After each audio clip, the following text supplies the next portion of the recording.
i dashur Arnold, nuk vuaj, siç vuajnë plot njerëz të tjerë, ca nga çkujdesja dhe ca nga që janë të akaparuar, nga memoria keqe, pra e ka memorie shumë të mirë.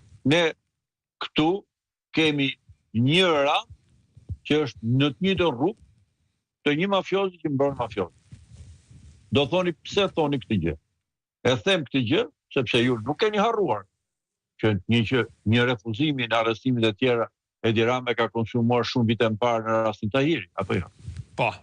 Ju nuk keni harruar që Rama ktheu mbrapsht dhe refuzoi në mënyrë më skandaloze në historinë e 120 vjet shtet shqiptar gjykatën kushtetuese për rastin Xhaçka. Apo jo? Rama ka gjithmonë vetëm një standard. Ata që plaçkisin e grabishin për atë, gjithë atë çfarë marrin e shpërmbejnë, ja japin atij. E në vendos ai tu hedh ai kockë ta pranojnë në paqe, janë të mbrojtur.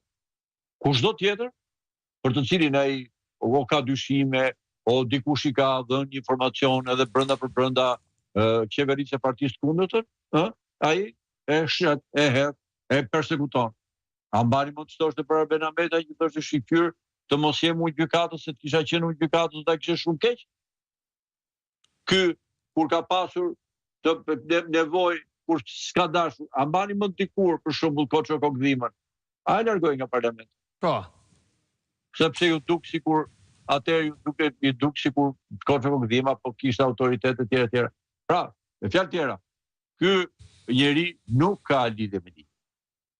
Ky është një bandit politik, por dhe jo vetëm, i cili ka uzurpuar, ka rrëmbyer karrigen e qeverisë dhe këmbët ku mbështetet karriga e tij janë kriminalitet në një anë dhe korrupsioni, pra parat qindra e milionave të eurove, me të cilat të ushqen krimin dhe kriminalet ka jo vetëm kriminalet të tillë, po kriminalet ka edhe polici, që ju keni parë edhe në protestat e opozitë keni parë kriminalet të cilët janë me xhupa, me kapuç të zi që fshehin fytyrën e gjithë dhe që arrestojnë njerëz.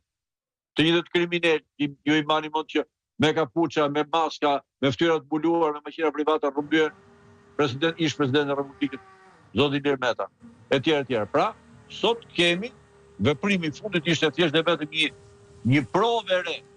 E rënd, sigurisht, po një provë e re, po në një të rrugë, në një të vit të një banditizmi mafioz politik që ka rrëmbyer shtetin. Kjo është dhe këtu fillon dhe këtu mbaron gjithë historia.